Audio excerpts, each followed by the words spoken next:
Very good morning friends. और आज हम बात करने वाले हैं पीजीआई चंडीगढ़ में जो आपके पीएचडी के फॉर्म आउट हुए हैं उसके बारे में। जनरली यहाँ पर आपकी जो मेडिकल कोर्सेज हैं और कुछ नॉन मेडिकल कोर्सेज या लाइफ साइंस के कोर्सेज हैं वहाँ पर उन सब्जेक्ट्स में पीएचडी अवेलेबल है। पिछले वीडियो में हमने एमएससी और एमएलटी कोर्सेज के बारे में डिस्कस किया था। इस वीडियो में हम पीएचडी के बारे में डिस्कस कर रहे हैं। ऑलमोस्ट आपकी डेट्स जो है वो सेम है। स्टार्टिंग हुई थी ऑनलाइन एप्लीकेशन के रजिस्ट्रेशन की 21 अक्टूबर को। लास्ट डेट आपकी है वो आपकी 11 नवंबर है। एग्जाम आपका 2 दिसंबर को होगा फ्राइडे को। और आपका रिजल्ट आ जाएगा 12 दिसंबर को 10 दिन बाद। 23 तारीख को आपकी काउंसलिंग है और जनवरी में आपका सेशन स्टार्ट हो जाएगा। इसके बाद जनवरी के बाद एक जुलाई का सेशन और आता है, वो भी हम डिस्कस करेंगे आगे। तो जनरल के लिए फीस आपकी और ओबीसी कैटेगरी के लिए 1500 रुपये है और एससी एसटी के लिए 1200 रुपये है। मोड ऑफ पेमेंट जो है आपका क्रेडिट कार्ड नेट बैंकिंग से जो रहता है वही रहेगा। और इसमें आप एक ही सब्जेक्ट के लिए जो है अप्लाई कर सकते हो। ये आपके हेल्पलाइन नंबर है अगर कोई क्वेरी हो तो आपकी। सबसे पहले जो आप पीएचडी ऑफर कर रहा है इंस्टीट्यूट, वो आपको दो बेसिस पे कर रहा है। या तो आपके पास अपनी फेलोशिप हो या आपके पास फेलोशिप नहीं है तो आप जो पीजीआई चंडीगढ़ फेलोशिप देता है वो आप इस एंट्रेंस एग्जाम के थ्रू ले लें। अगर आपके पास अपनी कोई फेलोशिप है पहले तो आपको ये एंट्रेंस एग्जाम देने की जरूरत नहीं है, लेकिन आपको फॉर्म जो है वो फिल करना पड़ता है। तो ये कंप्यूटर बेस्ड एग्जाम है। 90 मिनट्स का एग्जाम है जिसमें आपका पार्ट 1 और पार्ट 2 आएगा। इसको हम आगे डिस्कस करेंगे। डेट आपकी 2 दिसंबर है। एक शिफ्ट में ये आपका पेपर होगा और इसके लिए दो ही सेंटर हैं। जैसे एमएससी के लिए 4 सेंटर थे, यहाँ पर आपके दो सेंटर हैं। एक आपका दिल्ली और एक आपका चंडीगढ़। तो आपको दोनों में से एक सेंटर डिसाइड करना होता है। जो टाइमिंग है एग्जाम की वो 9 से 10:30 है। करीब करीब आपको 8:30 बजे सेंटर पे पहुंच जाना चाहिए। तो 90 मिनट्स का आपका पेपर है। और लैंग्वेज इंग्लिश होगा आपका। ऑब्जेक्टिव टाइप एमसीक्यू आएगा और सीबीटी है, कंप्यूटर बेस्ड है। और डिस्ट्रीब्यूशन ऑफ क्वेश्चन ये इंपॉर्टेंट है।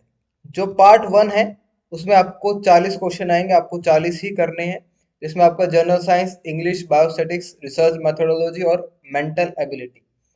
40 मार्क्स का आपका वहां से पेपर आएगा जो आप स्ट्रीम स्पेसिफिक भर रहे हैं। जैसे कोई फार्माकोलॉजी से अप्लाई कर रहा है तो वहां पर आपके 100 क्वेश्चंस आएंगे। ह्यूमन अनाटमी एंड फिजियोलॉजी से, बायोकेमिस्ट्री से, माइक्रोबायोलॉजी से, फार्माकोलॉजी से। तो उस टाइप के क्वेश्चंस आपसे पैथोलॉजी से तो उस टाइप के क्वेश्चन आएंगे 100 और उसमें से आपको 40 अटेम्प्ट करने हैं। तो अगर आप देखें तो यहाँ पर आपको 80 क्वेश्चंस, जो आपका 80 मार्क्स का करीब करीब पेपर रहेगा। एक करेक्ट क्वेश्चन आपको 1 मार्क देगा और रॉन्ग जो है आपको 1/4 यानी 0.25 की नेगेटिव मार्किंग है। और अगर आप अनआंसर्ड या मार्क फॉर रिव्यू छोड़ देते हैं तो आपको 0 मिलेंगे। ये बात आपको ध्यान रखनी है कि आपने आंसर नहीं किया है अगर उसको सिर्फ मार्क किया है रिव्यू के लिए अनआंसर्ड क्वेश्चन को। अगर आंसर्ड को आप मार्क फॉर रिव्यू में डालते हैं तो वो काउंट हो जाता है। तो ये बात आपको थोड़ा सा ध्यान रखनी है। तो general category, OBC, sponsored category के लिए 40 मार्क्स की कट ऑफ रखी गई है। फिर इसके बाद इंटरव्यू के लिए बुलाया जाएगा काउंसलिंग में और उसके बाद फिर डिसाइड होगा। एससी एसटी कैटेगरी में 36 है। और रिजॉल्विंग टाइज अगर होता है तो वो आप देखते हैं कि कौन कितने अटेम्प्ट्स में अपनी ग्रेजुएशन पोस्ट ग्रेजुएशन पास करके आया है। ये कोविड से रिलेटेड जो है वो इंफॉर्मेशन है। I think we are all aware of this. तो जनरल एबिलिटी ये मेडिकल साइंसेज के लिए है। MBBS, MDS, master of physiotherapy अगर वो कोई पेपर देते हैं तो वो सब है। फॉर नॉन मेडिकल कैंडिडेट जिनमें हमें मेन फार्माकोलॉजी की बात करनी है, नॉन मेडिकल, लाइफ साइंस और सोशल बिहेवियर, तो 55% आपके मार्क्स होने चाहिए रिलेवेंट में। तो अगर आप नॉन मेडिकल और लाइफ साइंस में देखेंगे तो master in veterinary science, MSc laboratory technology में, pharmacology, biophysics, human physiology, molecular biology, जितने आपके ऑलमोस्ट लाइफ साइंस से फील्ड है वो सब। क्योंकि life science including botany, zoology, genetics, biology, pharmacology, pharmacy. Pharmacy का मतलब है कि यहाँ पर सूटिक्स वाले लोग भी अप्लाई कर सकते हैं अगर स्पेसिफिक मेंशन नहीं है। जैसे फार्माकोलॉजी मेंशन स्पेसिफिकली है और फार्मेसी अलग से मेंशन है, ऑर्गेनिक केमिस्ट्री अलग से मेंशन है, तो वहाँ वो अप्लाई कर सकते हैं। सोशल बिहेवियर में जिन्होंने एमए, एमएससी, एमफिल किया है एपिडेमियोलॉजी में, इन्वायरमेंटल साइंसेज में, पब्लिक हेल्थ में, न्यूट्रिशन में, ऑडियोलॉजी एंड स्पीच में, या फिर पोस्ट ग्रेजुएशन इन लॉ और इक्विवेलेंट। तो वो सब आपके अप्लाई कर सकते हैं जिनके पास अपनी फेलोशिप है या कोई किसी प्रोजेक्ट से हैं, तो उनको ये एग्ज़ाम देने की ज़रूरत नहीं है। स्पॉन्सर्ड कैंडिडेट्स के लिए उनको अपना जो है, अगर कोई है स्पॉन्सर्ड कैंडिडेट तो उनको पीजीआई में फिर अपनी सर्विसेज देनी पड़ती है, और नॉमिनेशन जो वो है वो चाहिए होता है कि कहाँ से वो स्पॉन्सर्ड है, वो सब चाहिए होता है। प्रोसीजर फॉर अप्लाइंग अगर हम देखें तो आपको जो फॉर्म है वो फिल करना है।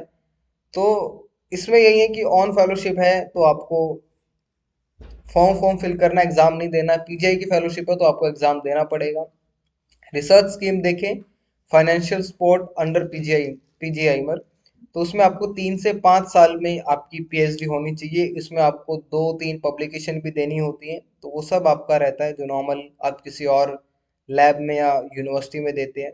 आपको गाइड वगैरह चुनना पड़ता है अगर आप रजिस्टर नहीं कर पाते हैं, तो जब तक थोड़ा टाइम आपको और मिल जाता है।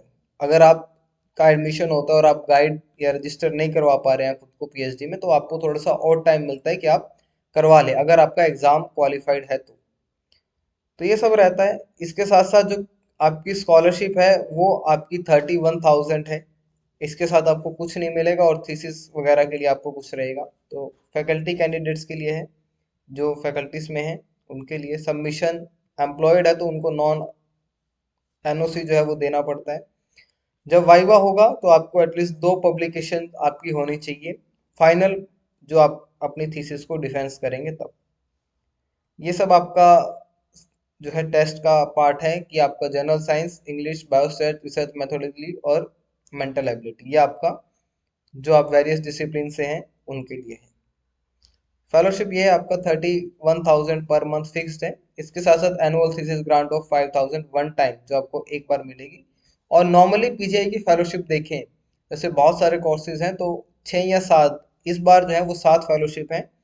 फार्माकोलॉजी में अगर आप अप्लाई कर रहे हैं तो एक ही सीट है, तो आपको एक सीट के लिए अगर आप फार्माकोलॉजी में अप्लाई कर रहे हैं तो आप एक सीट के लिए compete कर रहे हैं बाकी कैंडिडेट्स के साथ, तो ये बात आपको ध्यान रखनी चाहिए। ये आपका लीव वगैरह की आपको 30 डेज की लीव है। फीस देखेंगे आप जो पीएचडी की, जितना आपसे एमएससी के लिए लिया जा रहा था एटलीस्ट उतना ही है, इससे ज़्यादा कुछ नहीं है आपसे।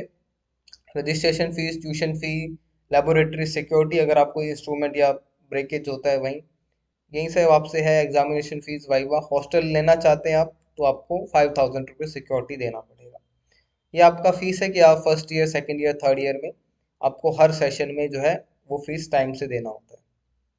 इसके बाद आपके जो SC ST कैटेगरी से हैं, रिजर्व कैटेगरी से हैं, वो सब अगर कोई स्पॉन्सर्ड है तो नो ऑब्जेक्शन सर्टिफिकेट वो सब आपको फॉर्म में लगाना पड़ता है। तो I think it is all about. अगर आप सीट्स देखना चाहते हैं तो सीट्स आपकी अलग से दी होती हैं कि कितनी सीट है कहाँ पर। तो मेनली आप देखेंगे तो एक सीट आपकी फार्माकोलॉजी में, वायरोलॉजी, मेडिकल माइक्रोबायोलॉजी, इनमें 2-2 3-3 सीट्स हैं आपकी, लेकिन फार्माकोलॉजी में आपकी एक सिंगल सीट है। अगर आपको ज़्यादा इन्फॉर्मेशन चाहिए तो आप पीजीआई की साइट पर विजिट कर सकते हैं। पीजीआई चंडीगढ़ की साइट में आपको एजुकेशन वाले सेक्शन में या स्टूडेंट वाले सेक्शन में कंप्लीट इन्फॉर्मेशन मिल जाएगा। I hope this is enough for this form filling. Thank you so much and all the best.